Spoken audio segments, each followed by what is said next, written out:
Yeah. So good morning everyone. So our meeting today is recorded since this is our first lecture at para meron din po kayong mabilikan kapag kayo ay mismong nag-thesis writing na. Kasi our discussion would be focused on the thesis and dissertation writing. So first part of our lecture is more on the technicality and the policies, guidelines on dissertation and thesis writing. So almost same din naman ang thesis and dissertation. So pinagsama ko na lang din siya. And overview of the full paper. Last meeting, ang pinakita ko po sa inyo na paper is yung hanggang methods lang. Yun po yung kailangan yung isubmit by the end of our term sa December.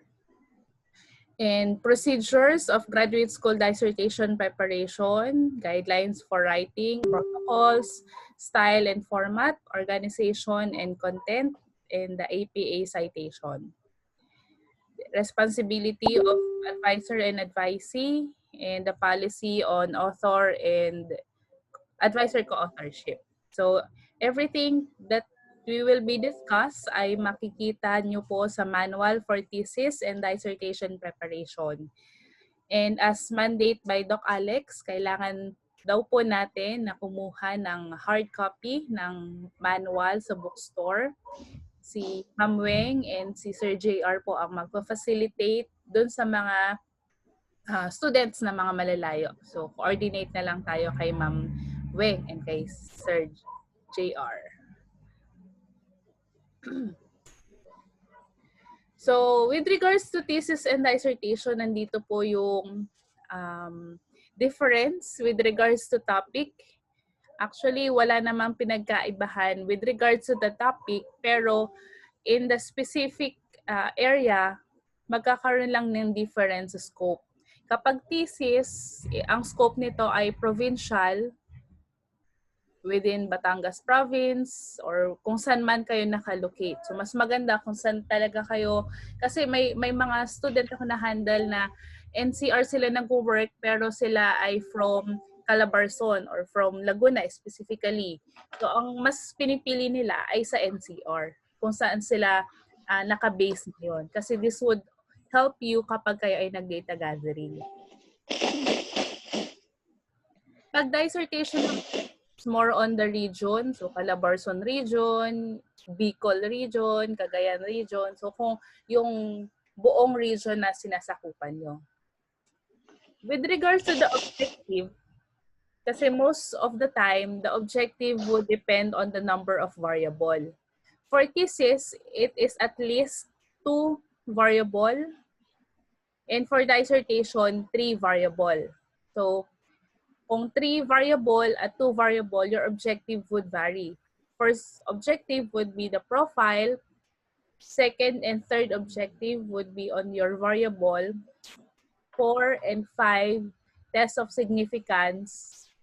6, test of relationship. Number 7 would be the objective. So your objective for thesis is at least 6 to 7 objective. For review of literature naman, that is a minimum, pero minimum yan. Mas maganda kung mas marami yung review of literature. For knowledge dissemination, for thesis is paper presentation, and for dissertation, it's presentation and publication. However, ang ina-encourage natin sa grad school, everyone would present at the same time publish their thesis or their dissertation.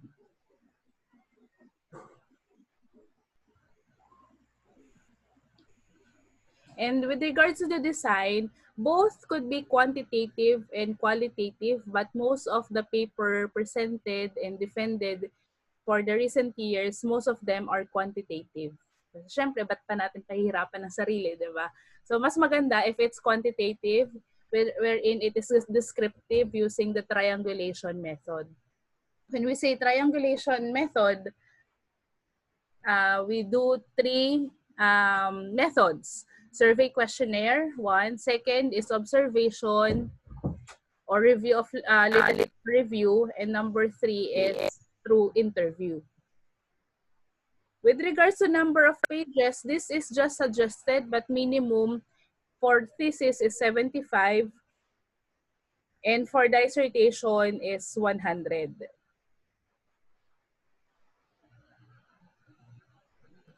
Yon. So do you have any clarification on this with regards to the difference of thesis and dissertation? None so far po daw. Okay. So most of you siguro this would be your first term at baka medyo kayo magulat, pero some of you this would be your last academic year, and next trimester you'll have your compre and thesis writing. So at least as of or as early as today, you are thinking and looking forward to your thesis writing.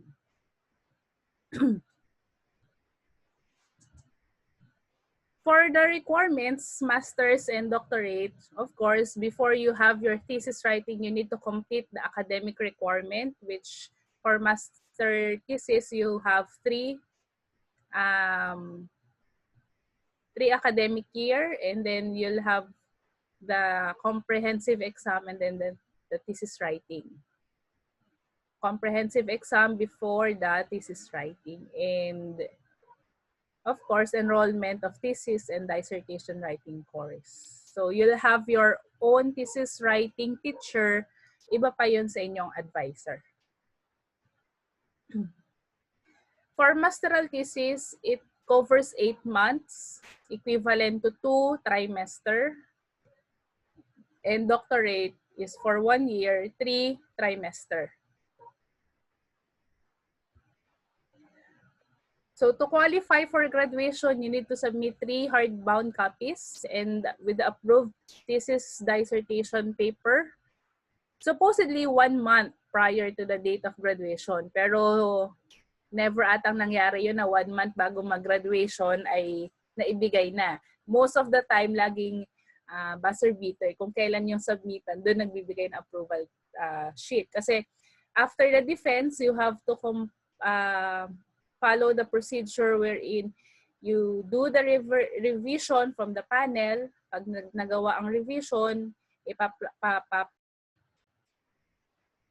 ayan, sorry, nawala ako. Okay lang po daw.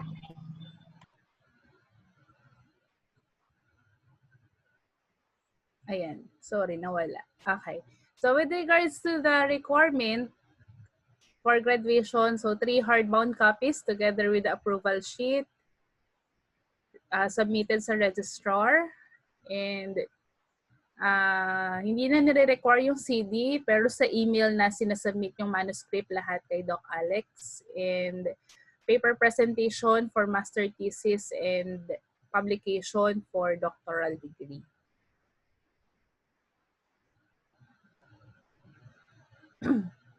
For the overview of dissertation and thesis proposal, almost same din naman.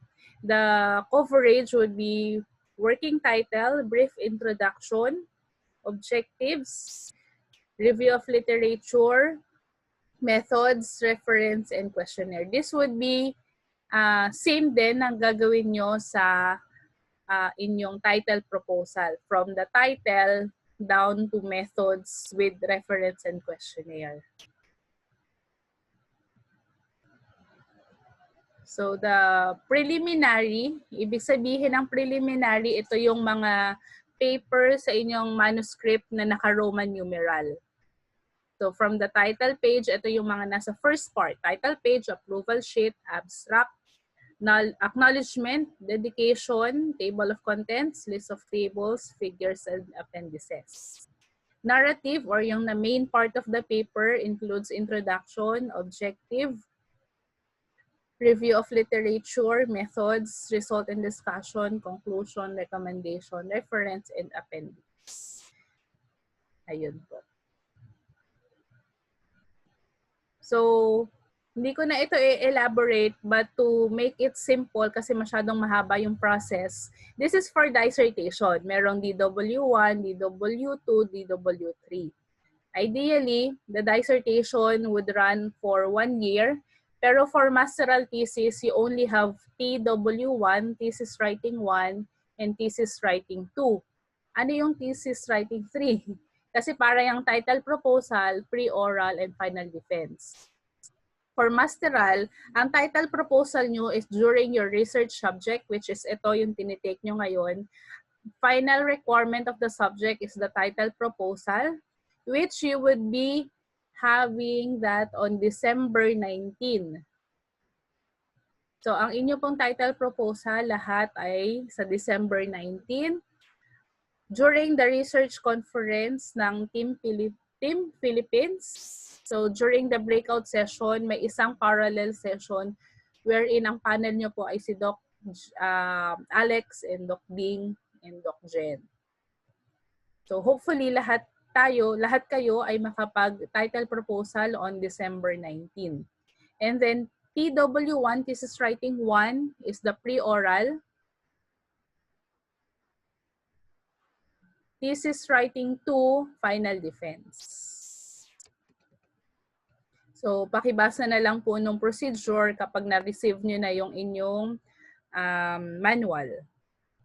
For the title proposal, which will be held on December 19, we have the provisional or the working title, introduction, objective of the study, literature review, methods, instrument, or the questionnaire, and the reference.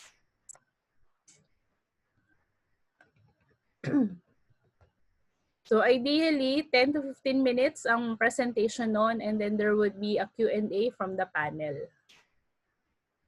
For pre-oral, ang content nun is same ng title proposal, but ayun, as you could see, almost same din naman, pero wala pang result and discussion. Kasi this is for dissertation. Pag thesis writing, same ng ipipresent sa title proposal, pero yung title proposal kasi during your research subject. And by the time na kayo nag-thesis writing, possible magkaroon kayo ng additional or magbago yung isip nyo, or there would have other suggestion from the panel. So, pwedeng mabago yun. And after the pre-oral for masteral thesis, you'll have your data gathering, and during the final defense, yung full manuscript na from introduction until the recommendation. Yung full paper.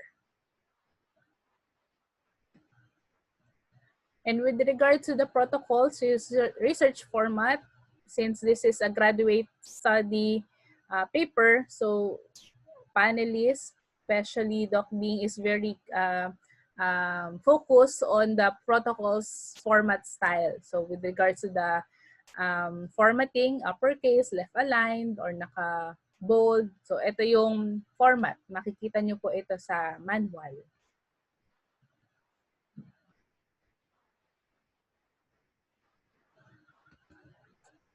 Ayan. And with regards to the style and format, ayan po.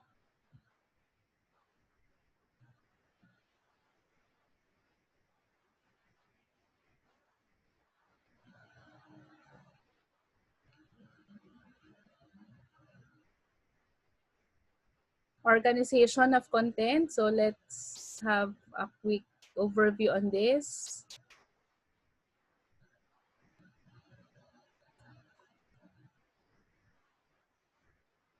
Sir JR, pwede nyo bang basahin ang title page? Sure po, Doc. Okay, so title page. Have a clear, specific, concise title that reflects the main theme and subject of the research study. Avoid including a specific name of the institution or geographic location in the title for confidentiality purposes. Wala atang audio sa Sir JR. Sige. Anyway, so your title for master or dissertation is clear and specific, concise, not more than 12 words. Kasi before, traditional, pahabaan ng title. Pero ngayon, since we're in the modern age, mas simple, mas clear, as long as nakikita doon yung variable mo, yung inyong target location and respondents. Just like example, yung paper ko ng dissertation, Proposed Framework of Commitment for Hospitality Industry. So, as per Doc Mark, minsan maganda yung title na may element of surprise. Proposed Framework of Commitment, about saan? So, the variable, nakatago siya, nasa paper. Pwede rin naman yon. And for the locality, hospitality industry in Calabarzon region. And most of the time, before, meron na nakalagay na a study of, an analysis of, an evaluation of, an empirical case study of. So, ngayon, tinatanggal na yung mga ganon. Kasi since this is already a thesis or a study, it's given na yun ay nag-evaluate ka, nag-assess. So, tinatanggal na yun sa title. So, wala na dapat. Kapag nag-propose kayo ng title, tatanggalin na yung word na assessment of, an evaluation Yes, an of, assessment. or a study of. So, diretso An na mismo analysis sa mismong of. variable kasi it's already given. Pwede rin na merong tutuldok, tapos basis for, ano yung output? Basis for action plan or improvement plan for practicum program, an enhancement program of ganito, ganyan. Yung mismong output. Okay. So that is for the title page. And this is most often neglected kasi title lang naman yan. Pero most of the time, ang unang nakikita ng researchers or ng readers ay title. And yun yung sinusearch.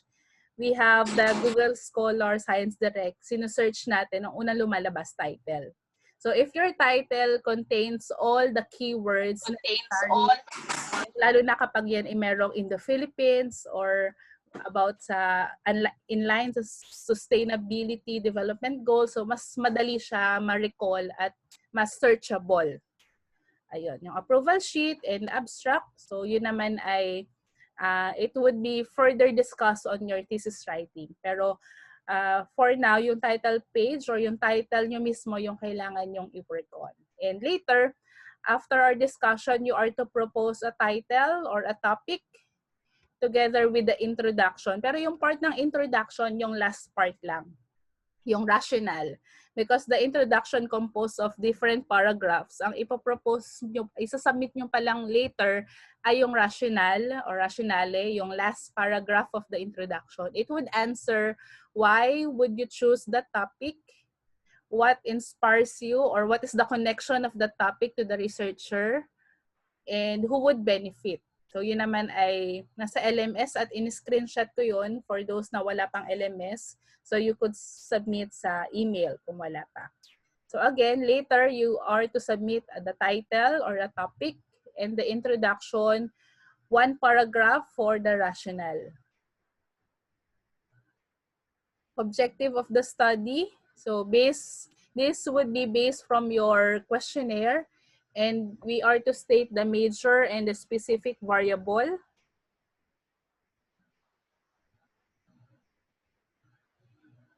And very important din sa objective to identify what profile to use. Is it demographic? Demographic, if your participant is an individual measuring their sex, age, civil status, educational attainment, etc. Kapag firmographic naman, if your respondents is an establishment, hotel, resort, F&B, or yung restaurant, number of employees, number of customers, type of business, or psychographic, yung personality, opinions, characteristic of the characteristic of your respondents. And there should also be a test of significance or test of relationship. And last objective would be the output. The researcher will, based on the result of the study, the researcher will propose an action plan, propose a development plan, propose a framework, a model, a module, policy enhancement. Ayun.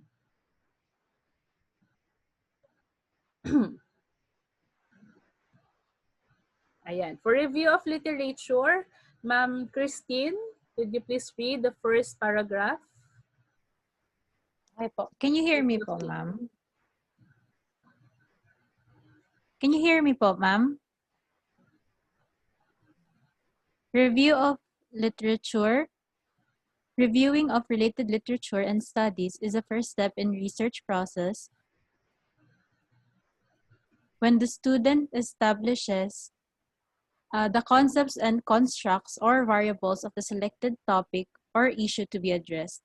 This section follows the topical discussion of major variables based on the sequence of the objectives of the study. Have clearly discussed both the conceptual and research literature. The literature review includes the strengths, limitations, and importantly, the gaps identified in previous studies. Continue pa po. Sige po, okay na po. Yung with Okay po. to the review of literature, it's very important to know that this is not just a compilation of citation.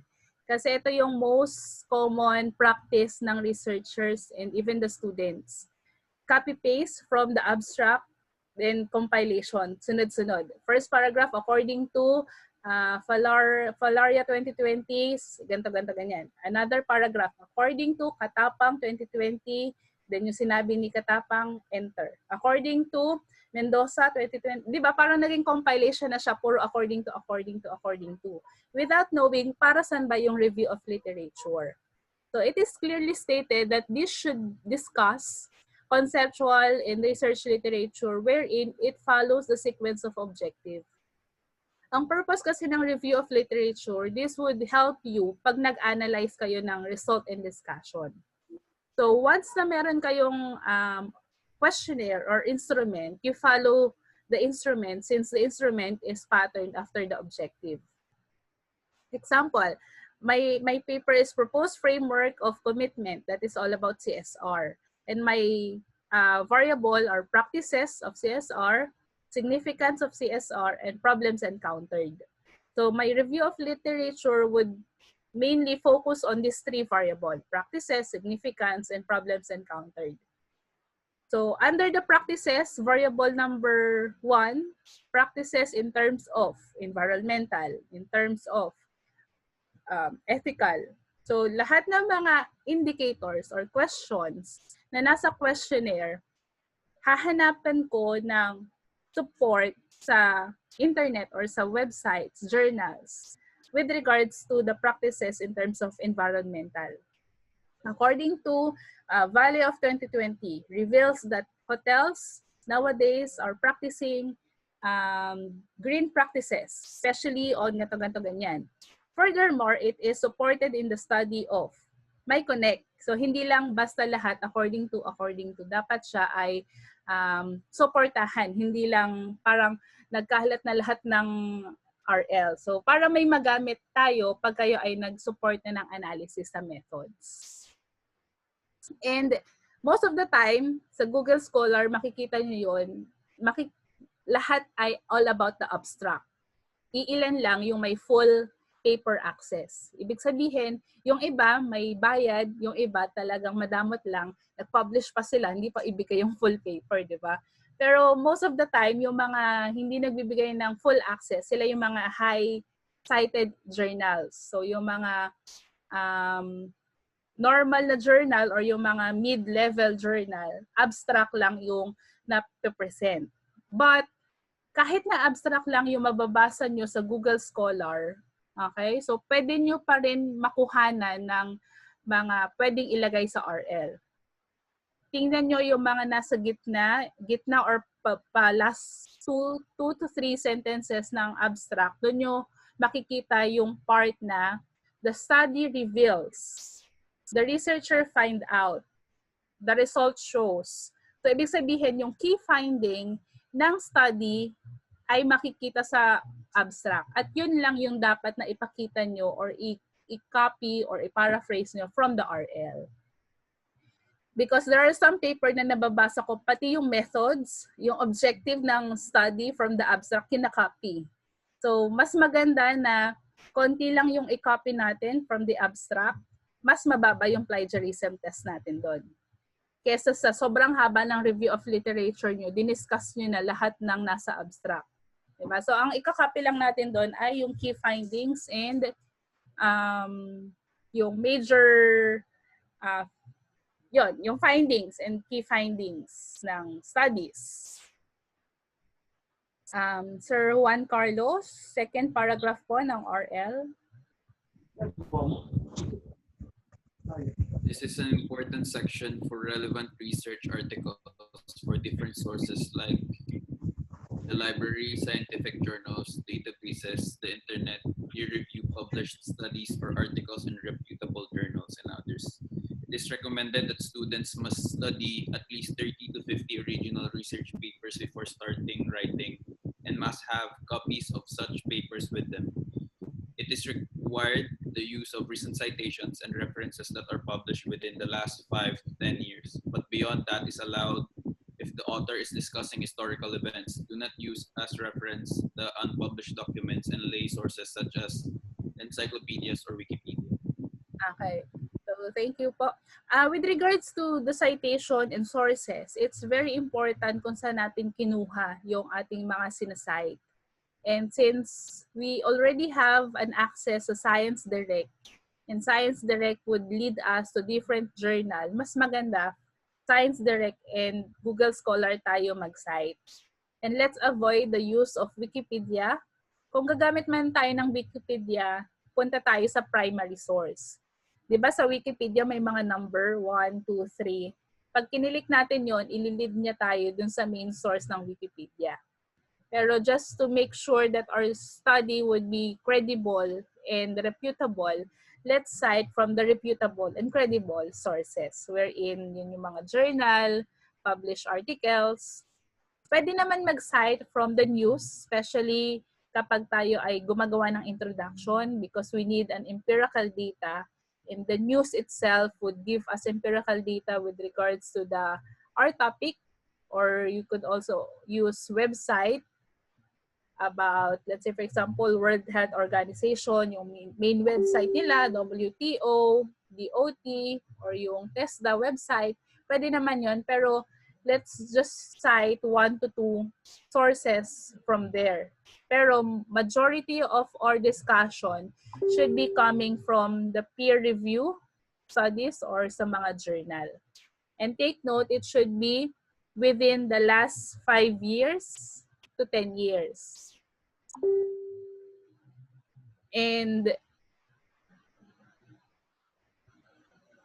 nakalagay dito 5 to 10 years, pero ang ina-allow na natin ngayon is within 5 years. So until kung kayo ay 2020, 19, 18, 17, 16, 15, until 2015 yung isa-cite natin. Pwede naman magkaroon ng 2014, 2013, hanggang siguro hanggang 2010. Pero yung mga 19 forgotten, ay kalimutan na natin yun. Kasi syempre, masyado na siyang matagal. Hindi na natin ma-attest if it's reliable source.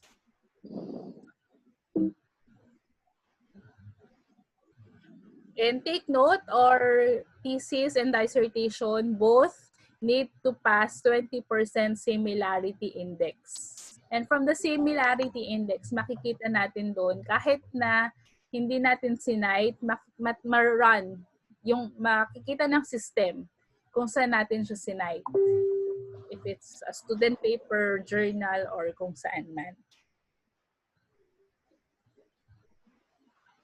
So it's also important to use claim and evidence format in organization.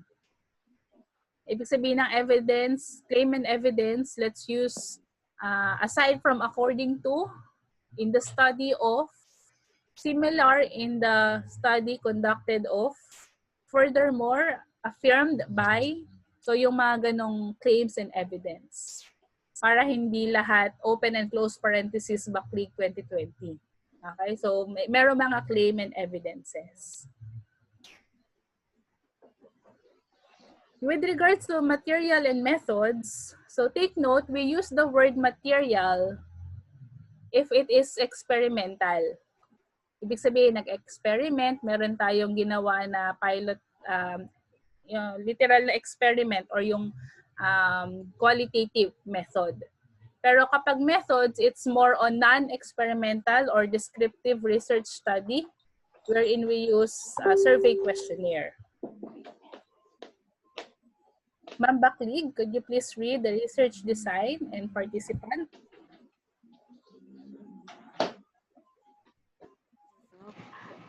The research design must justify clearly the reason for using a certain method as the most appropriate and suitable for the present investigation. A short definition of the identified research method must also be cited from reliable authors. The participants who will serve as respondents for subjects of the study and how they will be selected. It is also necessary to include the discussion of the inclusion criteria of the participants like demographics and other characteristics if the study will not use the total population. Discussion of sampling techniques as well as the justification of the number of participants is also necessary. Use scientific computation, the G-power or the Rao-Soft sample size calculator to identify the number of target samples. Slovin's formula can only be used to get the sample size if the study is pure descriptive without testing of hypotheses. Okay. So with regards to the research design, you may use quantitative descriptive method, and the way we write it sa material or sa design, the researcher made use of quantitative descriptive method to, then balikan natin yung objective, to evaluate the CSR practices, significance, and problems encountered among hospitality industry in Calabarzon region. And then let's find a short definition that would support what is descriptive method. Pero let's avoid the dictionary. Okay, so let's use again journal articles of a reputable sources. With regards to participant, we use the word participant if our study is qualitative. Nag-interview tayo, participant ang tawag doon. But if we're using a questionnaire, survey questionnaire, we use the word respondent. Respondents. Yes, so yung the main respondents of this study are, then identify what are the characteristics. They are the tourists or the customers or kung sino man yung inyong respondents. And from the total population, we could use the G-power or Rao-Soft sample size calculator. I think I already presented this last time. So it's very important to identify what is the scientific computation and the sampling technique. Are we using random sampling technique or the stratified or so whatever. So yun, naka-specify naman yung different technique dun sa ating LMS depending on the methods na ating gagamitin. Instrument. With regards to the instrument, as I've mentioned last time, mas maganda if we would already be adopting a questionnaire. But kung gusto nyo pahirapan ang sarili nyo, di magsa-self-made tayo. But the self-made questionnaire, it would be a long process since that is from the review of literature, dapat meron tayong conceptual framework na basis and it would undergo sa pilot testing wherein it kailangan ng Cronbach alpha result. But if we could see or kung may makikita tayo sa journals na questionnaire with Cronbach alpha, makikita ito sa methods. Mas maganda na yun na yung gagamitin natin. And with regards to instrument, it should also discuss. So the researcher made use of an adapted questionnaire from Bourbon 2020 in her study, the title, with the Cronbach alpha result of ganto. With a rule of thumb, it is reliable and credible to use. Another paragraph, part 1 of the study, determine the profile of ganto. Part 2, part 3, so we will explain ano yung mga partition or section of the questionnaire or the instrument. To which objective it would be aligned. After the instrument, we have the procedure. Most of the time, medyo mahirap isulat ang procedure kung hindi pa natin nako-conduct ang data gathering. So pag pre-oral and title defense, the procedure should be written future tense kasi magdi-data gathering pa lang tayo. So from the writing or having the questionnaire to data gathering and administering the questionnaire, ina-narrate natin yung procedure. Kapag naman final defense, from future, dahil tapos na, gagawin natin siyang past tense. And during the procedure, kapag final defense, you should also include, out of the total number of respondent samples, ilan lang doon yung nakapagsagot. Let's say, for example, 400 ang sample size, only 399 only answer. So, nasan yung isa? Kahit isa lang yung hindi nagsagot, you should mention that there are some respondents who declined to answer due to data privacy, or some was not retrieved because of anumang reason. Ethical consideration. So, in line with Data Privacy Act of 2012, we should use consent form, confidentiality among the questionnaires, and all the results and findings should be for academic purposes. We could also add here a discussion on ethics and data privacy. There is a video uploaded on our video lecture about the ethical consideration para mas mapalawig yung ating understanding with regards to ethics. In terms of data analysis, we should also explain here one by one. Objective number 1, ano yung data analysis, statistical tool. Weighted mean frequency distribution will be used to identify or to present the profile. Objective number 2, ANOVA and t-test would be used to identify the etc. etc. So each statistical tool for parametric and non-parametric tests should also be mentioned. So again, under methods sa lecture lesson natin sa LMS, it's stated there. With regards to result and discussion, Ma'am Jessa Brioso, could you please read? Okay po. Results and discussion.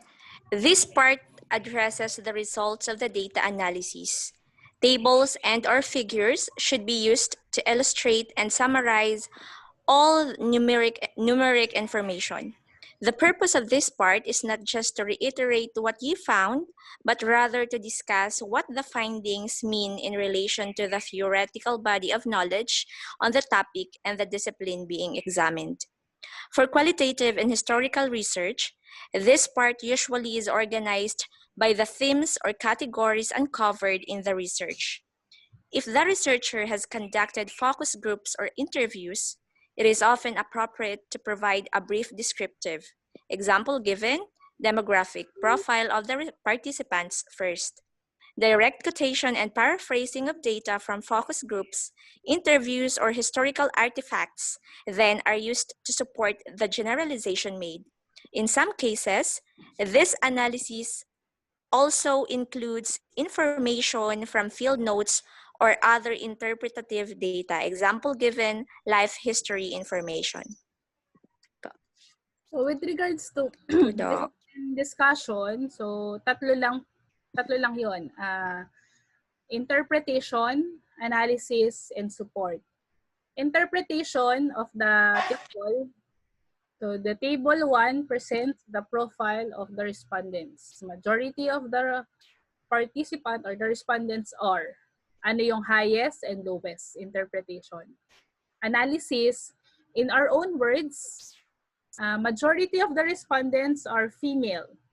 It is basically because the manager told us that part of the job requirement are female. That's why majority of the respondents are female. So it's from your own word, based from your interview, observation, and from your reading sa literature review.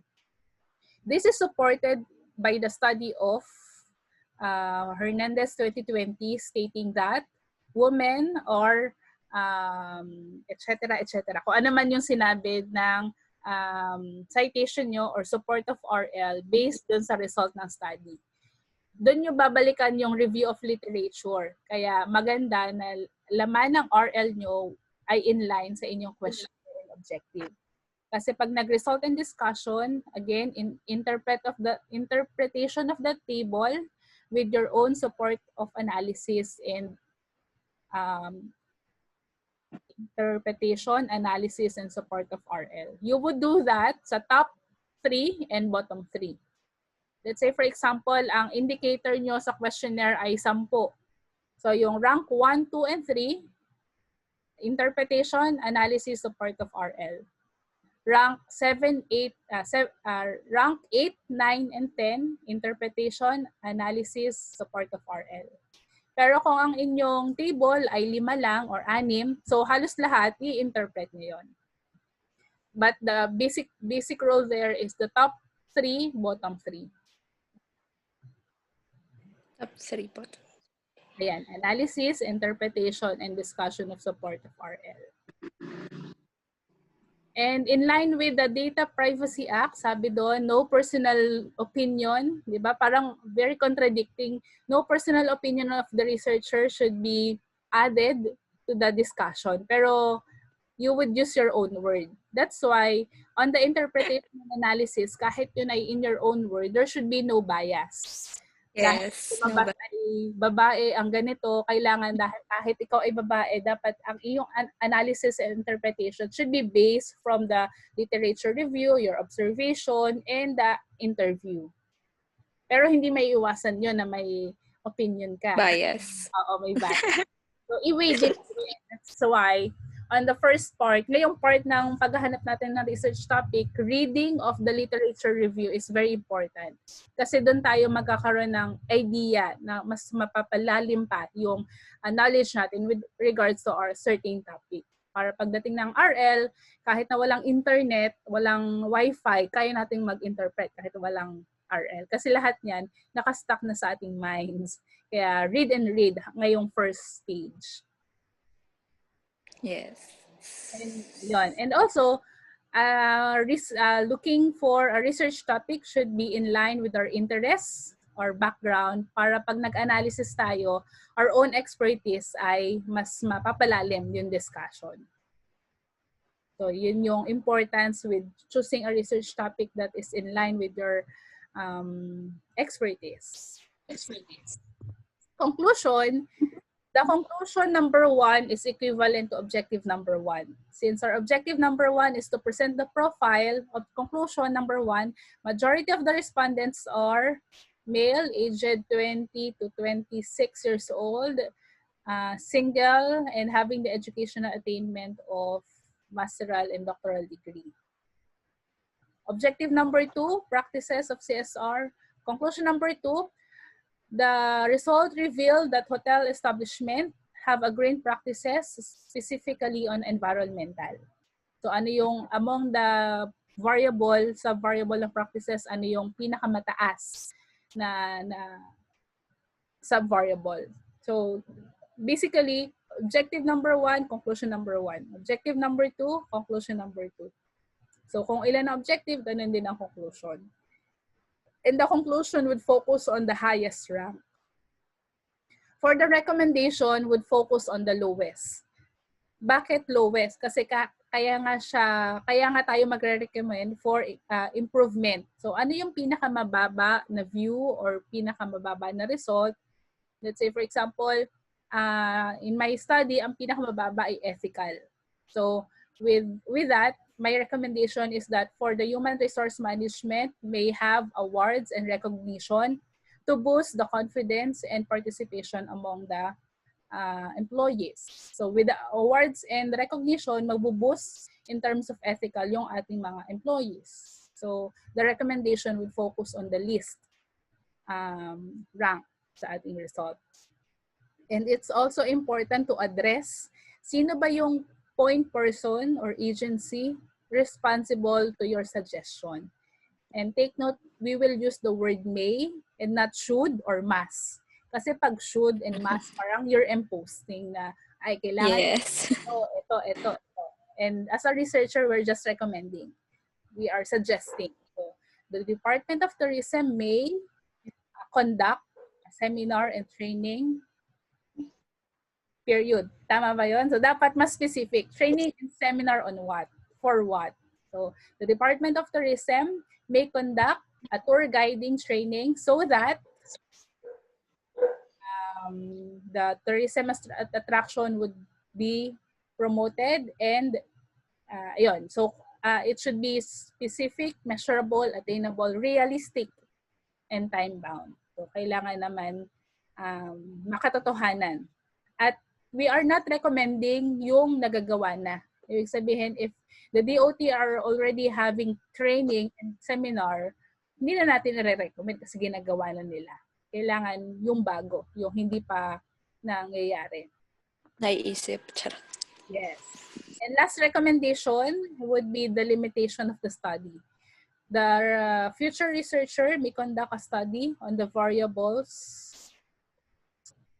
You will specify ano ba yung mga limitation na inyong study. Since my study is about practices, significance, and problems encountered, the future researcher may study on the practices of the guests and customers, since the study is only focused on the practices among the employees. So another variable yon for future investigation. Ayun. So that is the part from introduction until recommendation. So with regards to references, I think I already sent this sa ating GC with prints in the Science Direct. So you could also visit www.apestyle.org. Though this is already posted, yung summarized discussion on how to cite in APA sa ating LMS. Also this website from Science Direct, Academic One File, Scopus, DOI, or the Director of Open Access, Philippine e-journals, and etc. From here, nandito yung websites. Ito na mismo yung pwede nating paggamitan na ating mga citation or yung review of literature. And just to explain, or as we are enrolled sa LPU, we have the access sa Science Direct. Ito yung sinasabi ko sa inyo na may mga journal na may open access, pero may mga journal na abstract lang ang pinapakita. But since we have this open learning resource manual in Science Direct, let's use the email slrcmain@lpubatangas.edu.ph. Password is caps lock SHL, small cap SLRC 2020, and then the number sign. Just do not change, of course, the password, and be sure to log out after. Kasi this is the common or isa yung email na ginagamit accessing the Science Direct. So from the Science Direct, you could just choose or find, stop share ko muna. Pakita ko sa inyo kung paano gamitin ang Science Direct. Ayan. So, nakalagin na ako. Ang pangalan, pagka-login nyo is LPU Batangas Library. So, the keywords, let's say for example, yung topic na naisip nyo, you will write it here. Example ay COVID. Tourism. Yung mga keywords. Ibig sabihin ng keyword, ito yung mga nasa title. Ito yung mga, di ba sa abstract din meron na sa baba keyword. So, yun yung mga lalabas dito. Ayan. And then, search. Oh, I see. That's why, from your title and keyword, dapat very strategic. Kailangan siya ay yung mga searchable.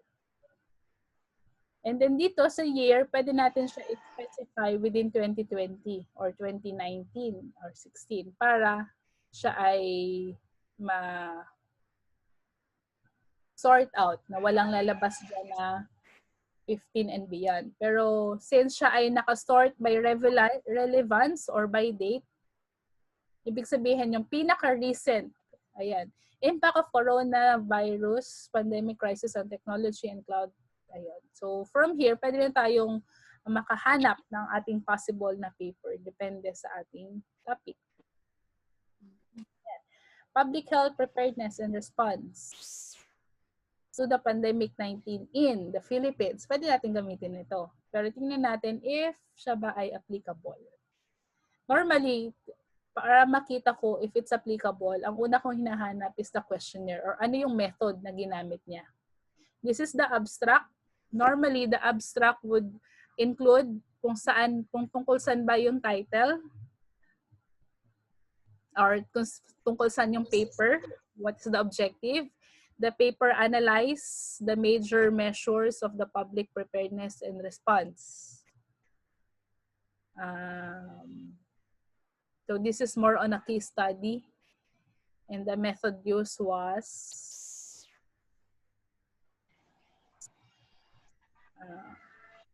experiment kasi it's case study analysis.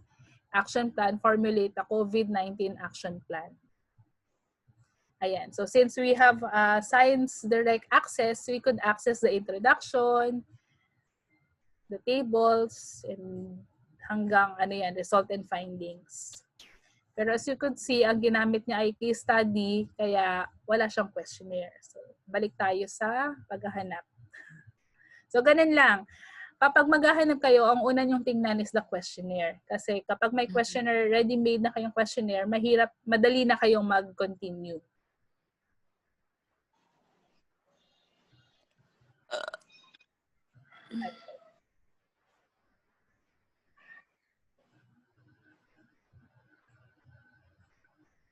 So, ganun sa Science Direct. Another one, let's have tourist destination.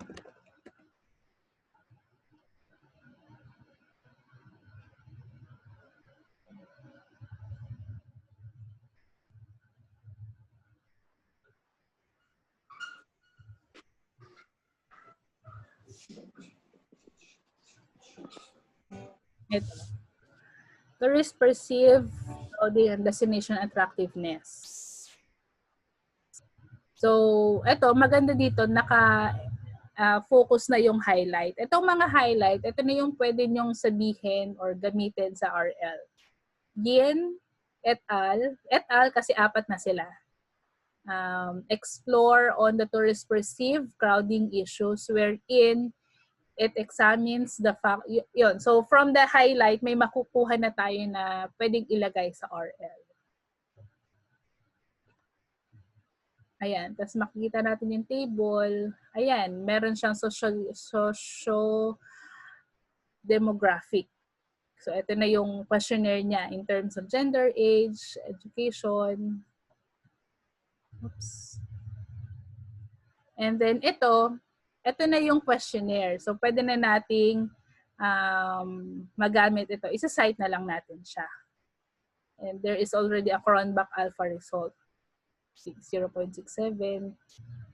Ayan. In terms of, so, the objective here would be to assess the perception of the tourists in terms of physical crowding, human crowding, to identify the perceived risk and experience of quality.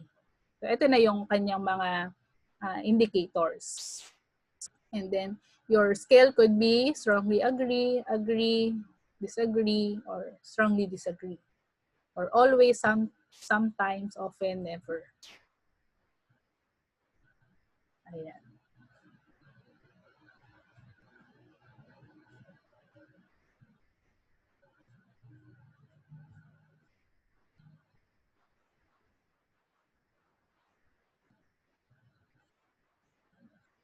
Ayan, ito yung questionnaire pala. Pwede na natin i-copy-paste. Ito na yung ating questionnaire. Isa-cite na lang natin siya. So, meron siyang letter E hanggang 5 sub-variable.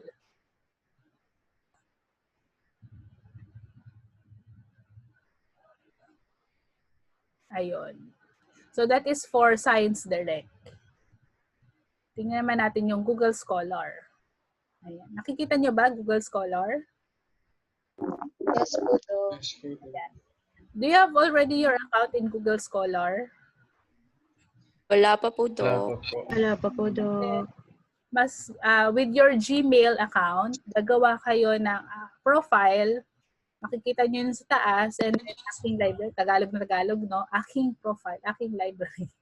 So, kasi mas maganda, later, pakita ko sa inyo anong gamit ng profile at ng library. Halimbawa, yung sa farm tourism, ito yung isa sa ina-advise ko. So, farm tourism, sa gilid, makikita nyo yung scope or your year. So, mula 2016, lahat ng lalabas dyan, 2016. Okay? At makikita nyo yan dito, kapag in-store natin, masisave siya sa library nyo. Halimbawa, limited yung inyong data. Meron lang kayong 50 MB data. So, hanap lang kayo lahat ng data.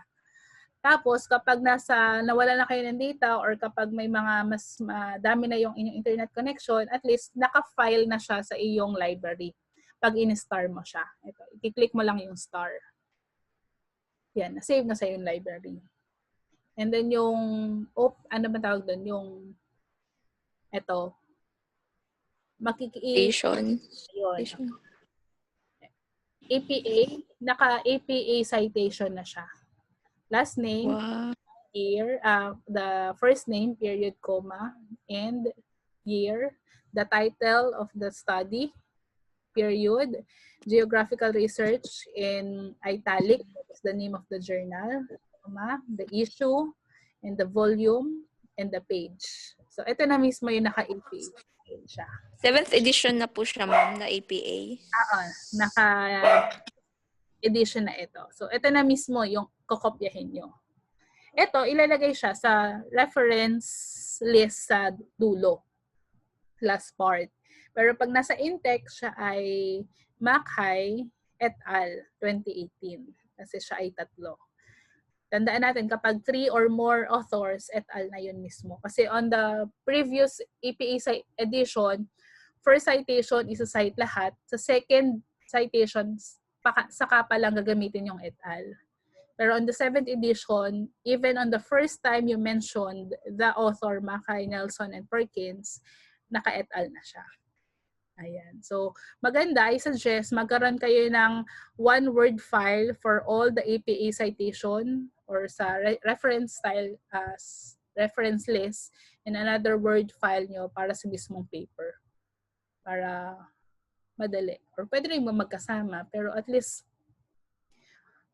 meron kayong data.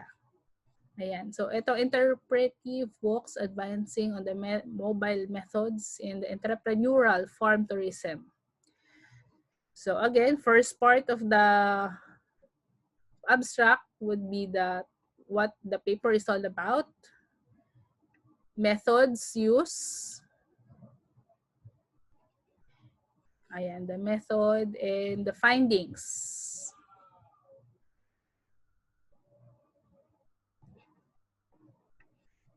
Ayan, findings. At maganda dito, nandiyan na yun, full access na pala siya. So, pwede na natin, kasi sometimes yung abstract, may mga researcher na basta na makagawa ng abstract. Pero pag binasa mo yung papel, parang mas naintindihan mo yung paper niya. So, maganda na may full paper, at least mababasa natin siya. Ayan. I-highlight ko lang ito, yung Cloak and Perkins 1998, 2005, Edensor 2001, Liu 2017. Anong ibig sabihin yan? Ba't ang daming nasa open and close parenthesis? So, ibig sabihin yan, itong method has great potential on rural tourism researchers, particularly those interested in the tourist space associated place marketing process. Ito ay pinag-aralan sa study ni Cloak noong 1998 and noong 2005 na inadapt ni Edensor noong 2001 at pinag-aralan din ni Liu noong 2017. So kung ikaw na ngayon na nag-aaral sa 2020, itong isang sentence, ganyan kahaba ang iyong citation. Cloak ni Perkins, 1998 hanggang Liu, 2017. Tapos isa-cite mo yung main source, Machay, Nelson, and Perkins ng 2018. And then ikaw na author, Bourbon 2020. So ganun mag-cite, kaya nahaba yung citation. Pero sa reference list mo, si Machay, Perkins, at Nelson lang ang isa-cite mo. Ayun. So, yun yung purpose nung semicolon. Ayan, tiyan mo to. Sobrang haba nito. So, ibig sabihin, there are several researches and researcher na pinag-aralan yung mga nabanggit dito.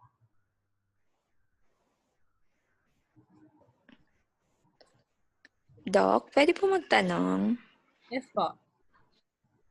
Paano po, Doc, paano as a researcher po, paano po mo po malalaman na dun sa topic na yun marami pong nag-aral or marami siyang mga researcher na pinag-aralan yung topic na yun? Saan po yun makikita? Parang ganun. Ano yung topic na specific about saan? Say for example, ganun po, Doc. Halimbawa po nag-research po ako, Doc. Tapos sinearch ko lang is farm tourism. Pero paano ko po malalaman na yung sina si Perkins, sina si Nelson, ay may mga related studies din po about doon para mailagay ko siya na mahaba, kunwari. Parang ganun po yung ginawa niya. Parang ganun. Nagigets mo po pa, Doc? Hindi ko din po magets yung sarili ko. Dun sa unang tanong mo, paano malalaman dun sa mga nakapag-aral sa specific study? Ang pinakagasgas na study ay about sa satisfaction. Halimbawa, word na satisfaction. Okay. Ayan, satisfaction. Okay po. Search. So, meron 934,000 na result. Ibig sabihin, meron 934,000 result ang meron sa paper nila na word na satisfaction. So, doon naman sa second question mo na paano kapag yung marami na nag-study, halimbawa ito, Innovation Sustainable HRM, Customer Satisfaction. Ayan, nakasite na siya. Sa kanya, Ika-copy ko lang po siya, Doc. Ika-copy ko lang siya, Doc. Tapos dadagdagan ko na lang po siya, parang ganun. Doon sa research ko na pong ginagawa. Tama. So, pag ginawa mo, itong innovation or identified as important catalyst, pero i-rephrase mo to, syempre, para hindi ka ma-cite sa similarity index. In the hospitality industry, innovation are very important in the economic stability. Yon, paraphrase na yon. And then, ang open-close parenthesis, copy-paste mo tong si Binder hanggang Wickham, sama mo sa Wickham 2019, tapos ikaw, Briones 2020.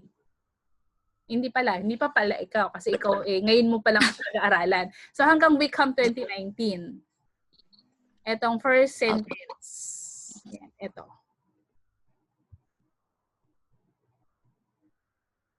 Pero be sure, ipa-paraphrase mo yung sentence na sinite niya.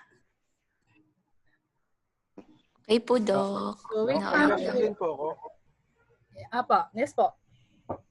Sorry po, medyo naputol lang po. Yung about po sa citation ng sa researcher po, kunyari po, ikaw po na researcher, ilalagay niyo rin po yung name niyo po dun sa pinakadulo ng citation po?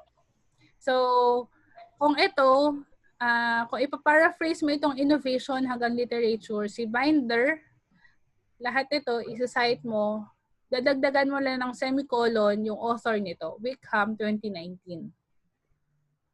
And kasama rin po yung name niyo po bilang... Hindi kasama ikaw kasi ikaw mismo yung nagsasite. Okay po. Pero kung halimbawa ako, gagawa ako ng research and then na-publish yung paper mo, doon yung time na isa-cite kita. I see po. Thank you po, Doc. Ayun. So, ayan. From here, itong innovation, meron din siyang questionnaire. Please stick on the box. Yes or no lang naman. Okay. Pero Doc, pag sa parenthesis po, hindi ko po lalagyan ng word na for example, Calmarine 2007 as cited by Bourbon 2020. Parang ganon, hindi po ganon. Colon na lang. Kasi itong colon, semicolon, ibig sabihin kasi niyan, cited by. So, we avoid too wordy. Sometimes nga yung iba dinidelete na rin itong Binder hanggang Wickham. Minsan din may diretso na siya sa mismong author. Pero syempre, in due respect dun sa main author na nag-cite talaga, kaya natin siya sinasite. Okay. And also, pakita ko sa Thank you inyo, po, Doc. para saan ba yung citation? Mahina internet ko. Ayan. Aking profile. Makikita nyo, bakit mahalaga yung citation? Kasi, my profile.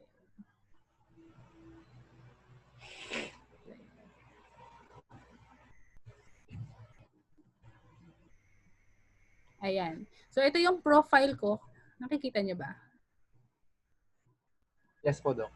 Ayan.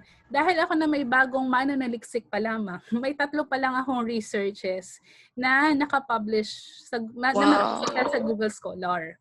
At ang goal ng isang researcher ay ma-cite kasi kaya nga tayo nagpa-publish. So, kaya tayo nagre-research para mag-solve ng problem at pag nag-solve ng problem, magkakaroon ng solution. Harvest. Hindi natin nag-gel, diba? So, we invest and harvest daw, Doc. And we, ang main goal ng researcher is to disseminate information. At itong mga study ko is na-publish noong 2016 at recently ngayon lang ako naging active sa publication. Kasi ngayon ko lang naintindihan. Nung nag-pandemic, simula March, April, May hanggang ngayon, sa pag-attend ko ng webinar, doon ko na-realize yung importance ng research at ng publication. At nakakatuwa na meron ng 3, may 3 nang nag-cite. Ibig sabihin, meron palang nakaka-recognize or meron nakakagamit ng aking paper. So from here, at least inspire tayo na mag-research pa. Kaya kayo, as researcher, wag tayo maging madamot na i-cite yung mga author. Di ba doon sa kanina? Maraming Berkeleys hanggang Witham. Kahit siya ay 5 citation na, okay lang. At least, ma-cite natin yung main author at mabigyan ng credential yung mismong main author na nag-aral. Doc, question po ulit, Doc. Sorry po.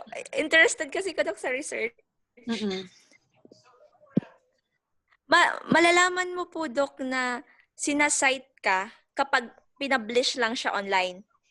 Oo. Kasi pero pag hindi ko po pinablish yung paper ko, hindi mo malalaman na sinite po kita? Oo. Kasi 'di ba, yun nga sa ating review, balikan natin yung discussion sa review of literature. Nagsa-cite lang tayo sa published journal and reputable articles. So itong mga Asia Pacific Journal, APJMR, ito ay journal natin sa school. So majority of my study is published sa school. Ngayon lang ako na-publish siya outside the school kasi ngayon lang na-realize. Ayun, so from here, makikita na yung kung ilang beses siya na-cite. Pero yun, dun lang pala sa airline companies. About practicum, 3 pa lang yung nag-cite. Pero at least, diba, may nakakagamit na. Ayun. So after our discussion today, I would give you your whole day para mag-come up sa isang action sa inyong proposal, research topic proposal. Together with the research topic ay rationale, bakit yun yung topic nyo, and the significance in last paragraph of the introduction. And if ever meron kayong makita na questionnaire. So, yun lang muna. Pero if you would like to go over, pwede na kayong mag-come up. If you already have your questionnaire or na topic. Pero mas maganda kasi topic muna para ma-claim natin yung approval if it's okay. Bago tayo mag-proceed sa mga sunod na chapter. Pero don't guarantee na kahit na in-approve ko siya kasi syempre meron pa rin tayong panelists. So sila pa rin talaga yung may NSAY. At hindi lang panelist, ang may NSAY talaga si Doc Alex. So pag okay na kay Doc Alex, so you could proceed. Especially dun sa mga magko-compre. Doon sa mga student na next term ay compre and thesis, take this seriously kasi your research final output on December 19 would serve as your title proposal. If it's good as approved, pagdating nyo sa pre-oral, medyo madali na yung buhay nyo kasi pwede na kayo mag-data gathering. Hindi pala muna. Pero at least good as approved na siya. Diba? Pero dun sa mga first term pa lang, Pwede nyo rin naman yung ituloy kasi medyo mahaba pa yung inyong masteral. So at least matuloy nyo na kapag kayo ay mag-thesis writing na. Ayun. So, let me also announce ano ba yung meron sa December 19. So, yung subject nyo kay Doc Alex is CSR. Diba? And the Team Philippines is hosting the first research conference ever on December 19, wherein that is a conference for a cause. We have an officer na looking for a beneficiary. Initially, our target is on the Cancer Warrior Foundation. But with all the typhoon na nangyari, I think baka ililihis natin yung for a cause or yung benefactors natin. We'll see. But your section or your group, masteral group, would mainly be the working and steering committee for the research conference. Kasi 2-in-1 na siya. Actually, 3-in-1. You are to conduct a research conference. Second, to conduct a corporate social responsibility, yung community extension. Medyo challenging kasi virtual. We are limiting yung pagpunta sa mga paglabas since kahit na ganito ay may pandemic pa rin, di ba? So, let's be creative and innovative on how we could conduct CSR na hindi lang basta nagbibigay ng financial, pero talagang yung about our responsibility in giving back.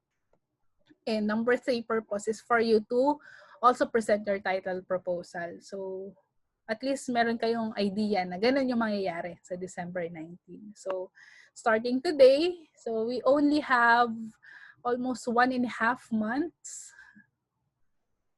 So 1.5 months to prepare for your title proposal and with the CSR. So let's maximize our time. So time check, it's 10:20. So you still have until the end of the day. Until 6 p.m., I'll be waiting for your proposal either sa email or sa LMS. And wait for the feedback maybe by tomorrow para mabigyan ko kayo ng feedback. Ayun. Do you have any question, clarification? Doc, kahit ilang topic po yung ibigay, then isa lang po yung pipiliin ko po. Mas maganda. Mas okay kung the more topics na i-propose, at least meron kayong backup. Kesa na isa lang yung i-propose nyo, tapos at least meron kayong backup. Mas maganda if at least 3 siguro. Pero kung magpro-propose kayo ng 3 topic, be sure na magkakaiba naman siya.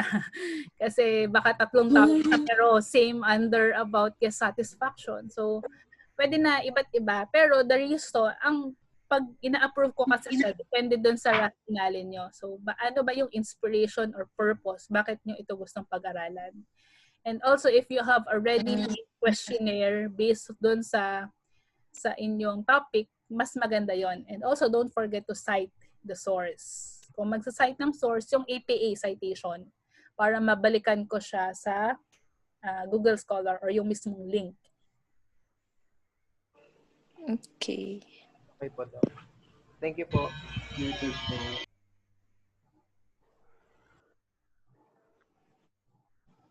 Ayun. So, may question pa ba kayo? Clarification?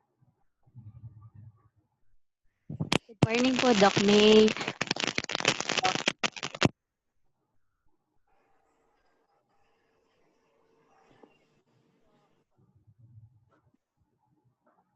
Hello?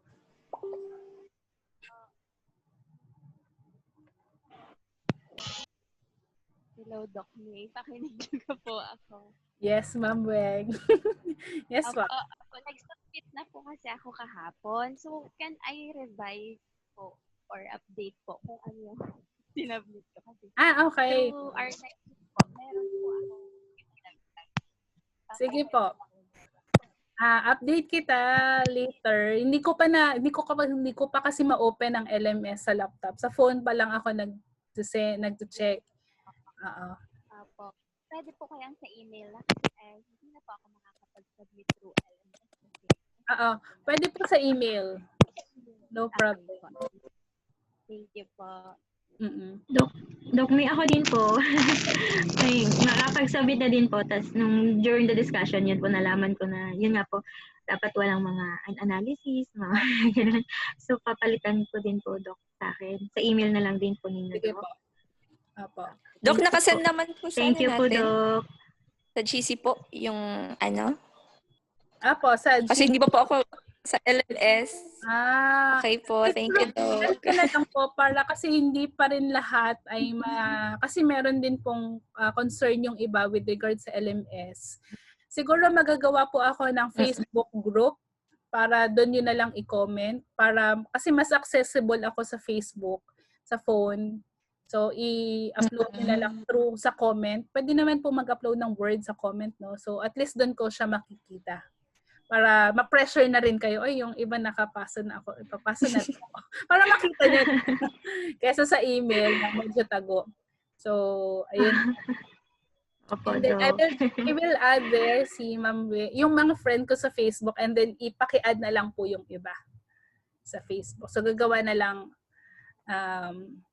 ako ng Facebook group. And also, our Zoom meeting today is on record. I will upload this sa YouTube on unedited para po ma-review nyo yung ating discussion. Thank you po, Doc. And also, if you have any more questions, you could also address that dun sa Facebook group natin na gagawin. So, I'll have a post there for consultation post. Kasi possible, your question may be also the question of the other. So, at least there could be, yun yung parang forum natin. Kasi sa LMS may forum. Pero I think everyone is accessible sa Facebook. So, mas maganda na lang doon. Ayun po. Thank you, Doc. Okay po. So, thank you po, also. Doc. And next week, so, kay Doc Alex kayo. So, next week, after nyo na masubmit yung research proposal, so you could continue with the intro until the methods or review of literature by next week. Hindi pala next week. Kasi next week kayo ay kay Doc Alex. Ayan. Basta kapag may time kayo. Sige po. So, thank you, Doc. And keep safe, everyone. Bye-bye. Thank you.